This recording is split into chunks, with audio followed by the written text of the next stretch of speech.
Bang bang. Double Bang Company.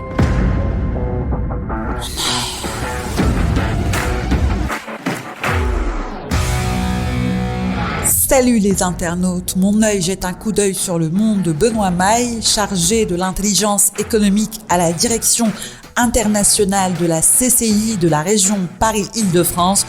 Diplômé en intelligence économique à l'IEP de Paris-Esier, il mène des actions d'IE en faveur du développement international des PME, en particulier en matière d'ingénierie, de veille, de formation à l'IE et de sensibilisation à l'information professionnelle. Il a conçu et anime la formation IE en ligne du Centre du commerce international ITC et intervient régulièrement en France et à l'international. Il a mené de nombreuses missions en Afrique, dans la zone Caraïbe et dans l'océan Indien. Je suis Rizlan Mathieu, vous écoutez Mon œil.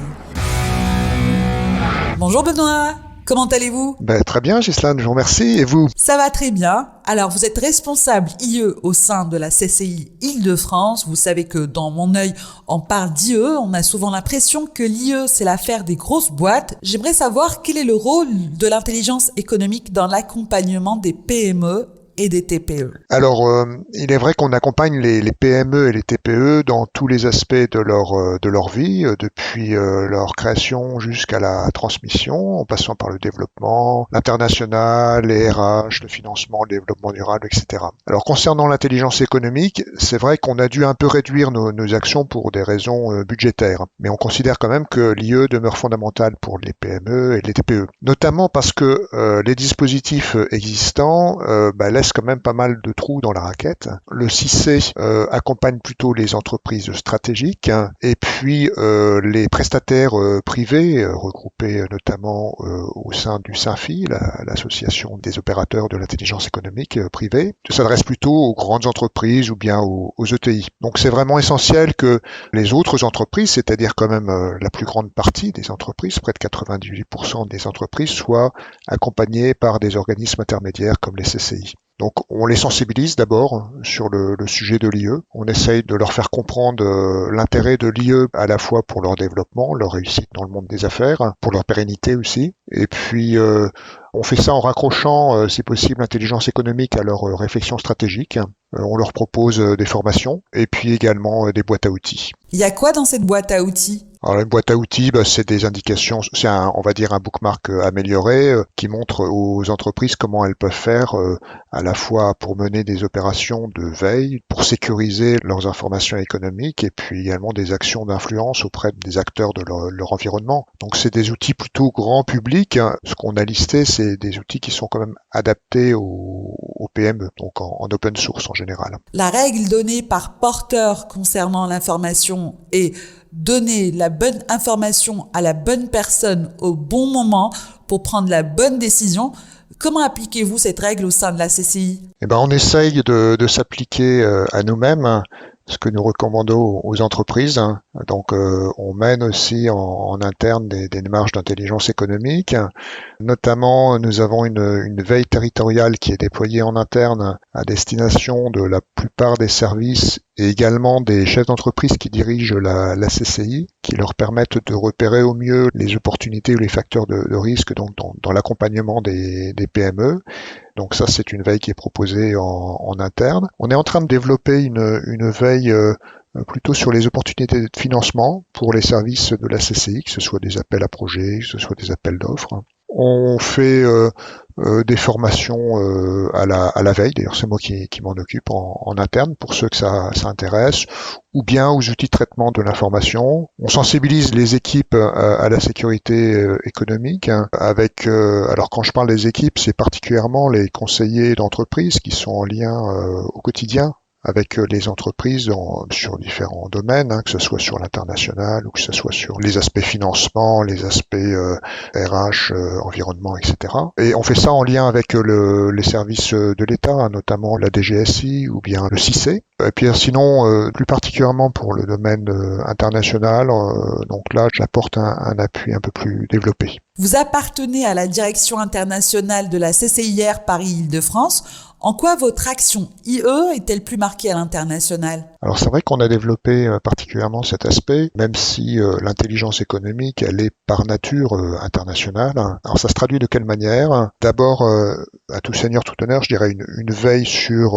le métier de l'accompagnement des entreprises à l'international pour repérer des innovations, les bonnes pratiques dans les autres agences, des textes de loi fondamentaux, des inflexions dans la réglementation qui peuvent impacter notre manière d'accompagner les entreprises.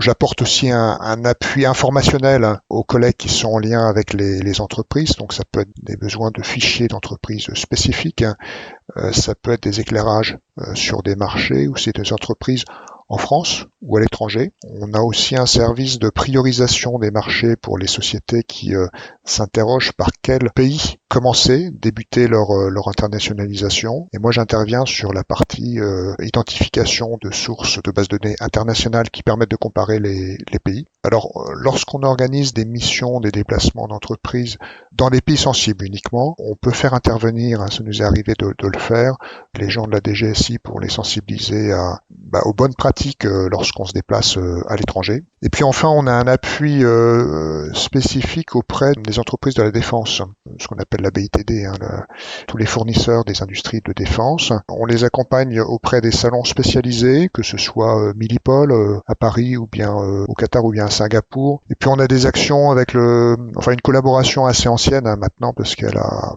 plus de 10 ans avec la Direction Générale de l'Armement justement pour à la fois repérer au mieux les entreprises qui pourraient intéresser la DGA et les sensibiliser sur ces aspects-là. Vous voulez dire qu'il y a des déplacements avec la DGSI ? Alors, la DGSI ne nous accompagne pas, mais on l'a intervenir en préparation de missions auprès des entreprises pour les sensibiliser vraiment sur les aspects très pratiques du déplacement. D'abord, le passage aux frontières, qui parfois permettent à des autorités étrangères de récupérer des informations de façon un petit peu, illicite, c'est pas illicite, mais un petit peu exagérée, quoi.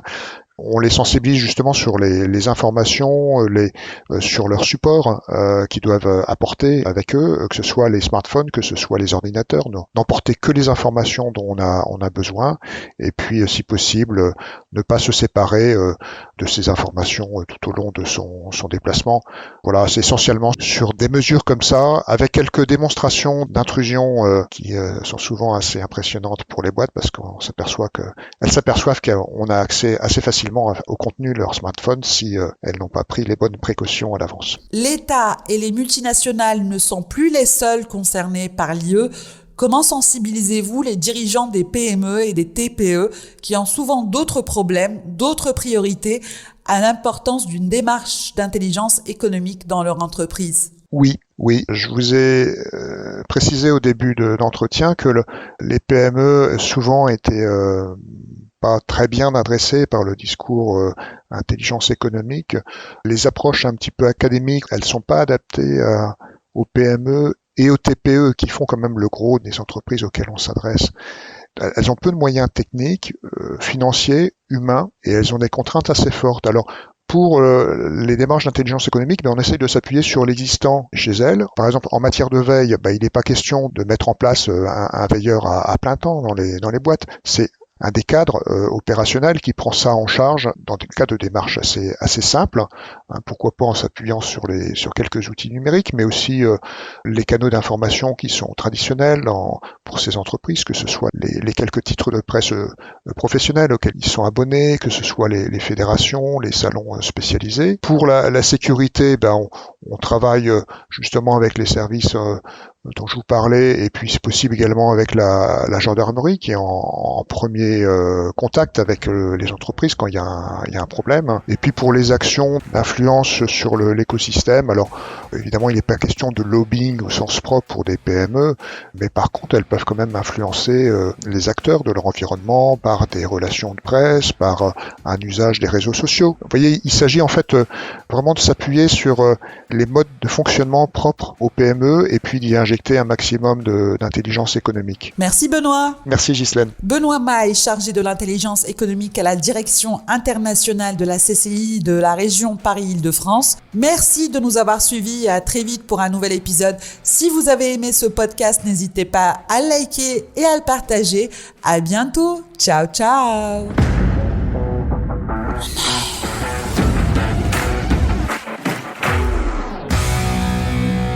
Bang bang. Double Bang Company.